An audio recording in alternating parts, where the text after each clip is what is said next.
వాగర్ధావివ సంపృక్తౌ వాగర్ధ ప్రతిపత్తయే జగతః పితరౌ వందే పార్వతీ పరమేశ్వరౌ. ఈరోజు మనం దేవల మహర్షి గురించి తెలుసుకుందాం. దేవమనువు కుమారుడు ప్రజాపతి. ఈ ప్రజాపతికి 7 భార్యల వలన 8 మంది కుమారులు కలిగారు. వారే అష్టవసువులు. వసువులు అంటే ఎప్పుడూ ఉండేవారు అని అర్థం. ప్రజాపతికి ప్రభాత అనే భార్య వలన ప్రత్యూషుడు జన్మించాడు. అతనికి పుట్టిన 2 కుమారులు దేవలుడు, విభువు. దేవలుడు నల్లగా ఉండటం వల్ల అసితుడు అని పేరు వచ్చింది అని బ్రహ్మవైవర్త పురాణం ద్వారా తెలుస్తోంది. దేవలుడికి 10 సంవత్సరాల వయస్సు రాగానే అతనిని వ్యాస మహర్షికి అప్పగించి విద్యాబుద్ధులు నేర్పమన్నాడు. దేవలుడు గురు శుశ్రూష చేసి ఆయన అనుగ్రహానికి పాత్రుడు అయ్యాడు. వ్యాసుడు తాను వ్రాసిన మహాభారతాన్ని తనకు వినిపించమని చెప్పి తరువాత దానిని పితృలోకంలో వ్యాప్తి చెయ్యమని దేవలుని వినియోగించాడు. దేవలుడు గొప్ప తపస్వి, సత్యవ్రతుడు, బ్రహ్మనిష్ఠా గరిష్ఠుడు. ఒకసారి దేవలుని ఆశ్రమానికి జైగీషవ్యుడు అనే ముని వచ్చి, నీ ఆశ్రమంలో తపస్సు చేసుకుందాము అని వచ్చాను, నాకు ఇక్కడ స్థానం కల్పించు అని అడిగాడు. దానికి దేవలుడు అంగీకరించి అతనికి సకల సౌకర్యాలు సమకూర్చాడు. దేవలుని ఆశ్రమంలో అనేక సంవత్సరాల పాటు జైగీషవ్యుడు తపస్సులో గడిపాడు.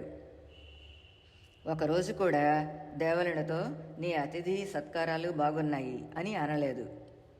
జైగీషవ్యునికి తన మహత్తు చూపించాలి అని అనుకొని ఆయన చూస్తూ ఉండగానే ఆకాశ మార్గంలో సముద్ర స్నానానికి వెళ్ళగా అక్కడ తనకంటే ముందే ఆ జైగీషవ్యుడు స్నానం చేయడం చూశాడు. తిరిగి ఆశ్రమానికి వచ్చి చూడగా ఆయన అక్కడ తపస్సు చేసుకుంటూ ఉండటం దేవలుడు చూసి ఆశ్చర్యపోయాడు.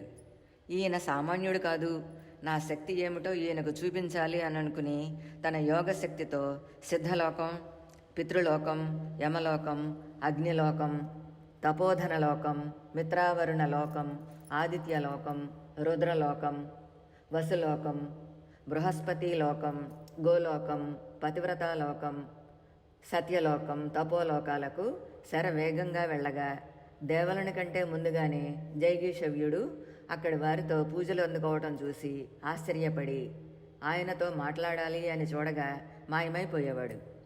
అక్కడ ఉన్న సిద్ధపురుషులను జైగీషవ్యుని గురించి అడగ్గా జైగీషవ్యుడు యోగీశ్వరుడు, శాశ్వత బ్రహ్మలోక నివాసి, నీ మీద గల ఆదరంతో వచ్చి నీ ఆశ్రమంలో ఉండి తపస్సు చేసుకోవడం వల్ల నీకు ఎంతో అభివృద్ధి, ఎన్నో సిద్ధులు, అపార జ్ఞానము కలుగుతాయి, ఆయనను సేవించుకో అన్నారు వారు.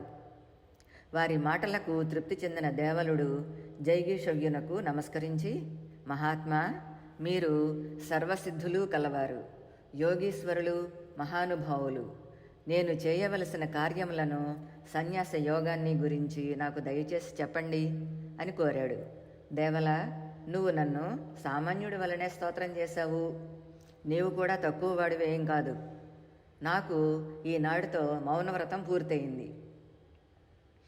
నా మౌనవ్రతానికి యోగ్యమైన ప్రదేశం నీ ఆశ్రమమే అనిపించి ఇక్కడకు వచ్చి ఉన్నాను. ఇప్పటి వరకు నాకు శ్రద్ధాభక్తులతో అతిథి సత్కారాలు చేసి నన్ను ఆరాధించావు. కావున నా శక్తులన్నీ నీకు సంక్రమించాయి. శ్రద్ధాభక్తులతో ఉత్తములను ఎవరైతే ఆరాధిస్తారో వారు కోరకుండానే సిద్ధులొస్తాయి అని బోధ చేశాడు. తరువాత దేవలునికి సన్యాస యోగం, మోక్ష ధర్మం గురించి వివరంగా చెప్పాడు. గృహస్థ ధర్మంలోనికి వెళ్లకుండా సన్యసిస్తావా అని అడిగాడు. ఇంతలో పితృదేవతలు వచ్చి, గృహస్థాశ్రమంలో నీకు సంతానం కలగాలి, అప్పుడే మాకు తృప్తి కలుగుతుంది, సన్యాసం తీసుకుంటే ఎలా అన్నారు. దానికి ఆ దేవలుడు అనేక గృహస్థాశ్రమముల ఫలము, అనేకమైన సంతానాన్ని పొందిన ఫలము, అనేక దానాలు చేసిన ఫలము ఈ తపశ్శక్తిలో ఉంది కాబట్టి దానిని ఆ పితృదేవతలకు ధారపోశాడు. అప్పుడు జైగీషవ్యుని అనుగ్రహంతో యథార్థమైన సన్యాసి అయ్యాడు. అక్కడకు పితృదేవతలు అందరితో పాటు గాలవుడు అనే ముని కూడా అక్కడకు వచ్చి వారిని ఆశీర్వదించారు. హృదయం నిండా శాంతి, సుఖములు అనే అమృతాన్ని నింపుకొని వికారరహితమైన మనోవృత్తిని అవలంబించిన వాడికే మోక్షలక్ష్మి లభిస్తుంది అని జైగీషవ్యుడు బోధించాడు. అనంతరము జైగీషవ్యుని నుంచి సన్యాస ఆశ్రమం స్వీకరించి ఆయన అనుజ్ఞతో దేవలుడు సింధు నదీ తీరానికి వెళ్ళి అక్కడ మోక్షం ఆశించి తపస్సు చేస్తున్నాడు. గంధర్వులలో హాహా హూహూ అను ఇద్దరు అన్నదమ్ములు కుబేరుని కుమారులు. ఒకనాడు దేవలా మహర్షి నదిలో స్నానం చేస్తూ ఉండగా హూహూ అనే గంధర్వుడు తన ప్రియ సఖులతో అక్కడే జలక్రీడలాడుతూ దేవలుని భయపెడదాము అనే ఉద్దేశంతో నీటి లోపల నుండి దేవలుని కాలు పట్టుకుని లాగాడు. దానితో ఆ దేవలునికి కోపం వచ్చి నీవు మరుక్షణమే మొసలవై పుట్టమని ఆ గంధర్వుణ్ణి శపించాడు. ఆ గంధర్వుడికి తాను చేసిన తప్పు తెలుసుకొని శాపావసానం తెలపమని ప్రార్థించాడు. దేవలుడు అనుగ్రహించి నీవు ఒక ఏనుగును బాధిస్తావు. నీకు భగవంతుడైన మహావిష్ణువు అనుగ్రహంతో ఆయన చేతిలో నీకు మోక్షం కలిగి మొసల రూపం పోతుంది అని అనుగ్రహించాడు. భాగవతంలో గల గజేంద్ర మోక్షం కథ వల్ల హూ హూ అనే గంధర్వుడు మొసలిగాను, అగస్త్య మహర్షి చేత శపించబడిన ఇంద్రద్యుమ్నుడు అను రాజు గజేంద్రుడుగాను మనకు అవగతమవుతోంది. ఒకసారి దేవలా మహర్షిని పరీక్షించాలి అని బుద్ధి పుట్టి రంభ అనే అప్సరస తనంతట తానే దేవలుని ఆశ్రమానికి వచ్చింది.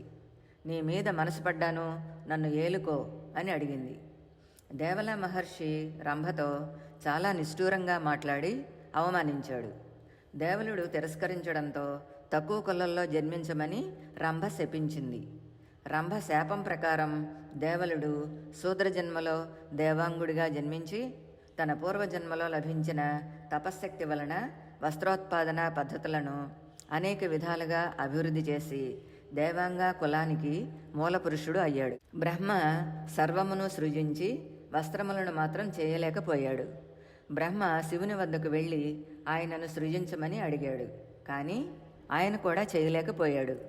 ఆ శివుడు తన శరీరం నుండి దేవలను పుట్టించి నీవు వస్త్రములను సృజించు అన్నాడు. వేదములు పుట్టినప్పుడు తంతునాళములు కూడా పుట్టాయి. అవి విష్ణుమూర్తి నాభి యందు ఉన్నాయి.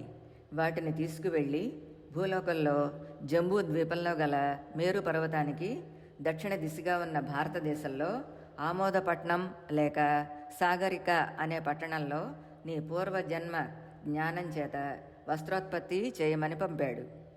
దారిలో రాక్షసులతో యుద్ధం చేయవలసి వచ్చి పార్వతీమాతను తలుచుకోగా ఆవిడ చౌడేశ్వరి మాతగా అవతరించి ఆ రాక్షసులను సంహరించి దేవలని రక్షించి ఆ దానవుల రక్తంలో దేవలని వద్ద గల తంతువులను ముంచగా వచ్చిన రంగులు ఆ వస్త్రోత్పత్తికి ఉపయోగపడతాయి అని చెప్పింది.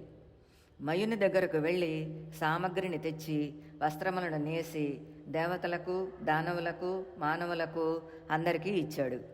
వస్త్రములను నేసేవారిని దేవాంగులు అని అంటారు.